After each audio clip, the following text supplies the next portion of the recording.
the home screen is going to be used more and more and more because they're constantly going to be flicking between their favourite apps, their favourite games and their favourite shows. I'm Sean Smith. I'm the EMEA Gaming Lead at Samsung Ads.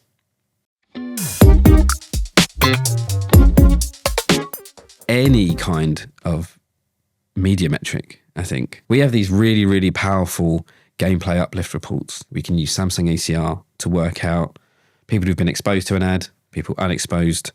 What's the difference in conversion rate? What's the uplift as a result of seeing an ad? How much does your conversion rate go up? It's an incredibly powerful metric to look at, yet we're constantly kind of getting bogged down with CTR, video completion rate. And so kind of, I think that's probably where I'd say it's most overused is it's kind of some of those old traditional media metrics. I think potentially it could be something like granularity. I think it's possible to be too targeted. Technology is advanced now when it comes to targeting, where it's possible to do really, really granular things. And just because you can be granular doesn't necessarily mean that that is the best option for a particular plan. It can be a slippery slope when you start adding layers and layers and layers and layers on top of stuff that you then just end up completely kind of wiping most of your target audience out. The biggest games in the world right now are cultural moments in themselves. They're not competing against not always competing against other video games. A lot of the time, they're fighting for attention with streaming platforms, live sports events, right? So that traditional tug of war that people talk about between streaming and linear TV, there's actually definitely a third hand there that's the world of gaming that's looking to steal attention from both. Just in the UK alone, as of right now, there's approximately 3.5 million gamers using Samsung TVs. So there's a huge audience there of gamers that are stealing attention from all forms of entertainment.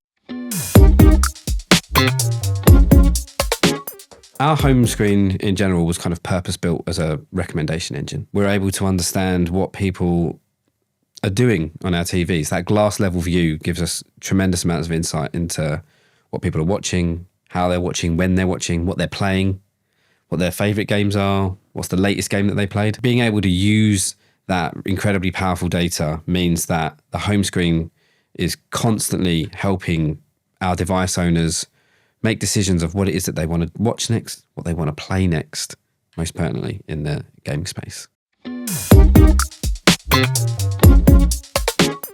Gamers are super consumers. Through regular analysis of audiences, when I'm responding to briefs, we're constantly seeing that gamers, of course, are over-indexing against the universe for gaming, but we see that they're watching more TV. We see that they're watching more streaming. So gamers in general are people that just consume huge amounts of content, whether it be their favorite video game or their favorite TV show. So having more gamers just means that the home screen is going to be used more and more and more because they're constantly going to be flicking between their favorite apps, their favorite games and their favorite shows.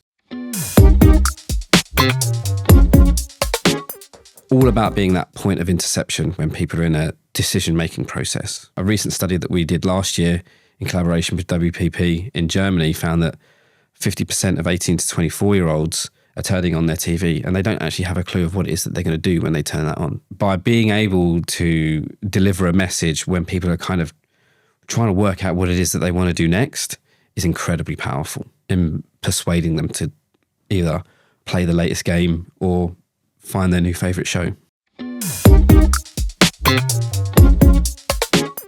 I think that kind of comes back to that point earlier on where we were talking about how gamers are super consumers. Gamers naturally are spending time doing their favourite pastime, playing computer games. But in addition to that, we see that they are engaging in significant volumes with streaming environments, but not just streaming environments. We also see that they over-index on a number of linear genres as well. Depending on sort of the genre of game that they're into, there's a lot of them that are super consumers of film content. Surprise, surprise, people that play a lot of sports games watch a lot of live sports on their TV as well. So we do see in the data that gamers in general are just kind of hungry for more entertainment, whether that be gaming or otherwise. Okay, I'm going to give a technical answer there. I'm going to say Magneto, purely because of his power is going to be able to disrupt all the computers, and it will be able to throw off the whole ad tech industry entirely and throw it into complete disarray, which is ultimately what he's looking for, right? I would love an app on my smart TV that can distract my wife so that I can continue to play video games undisturbed. That's the perfect solution, I think.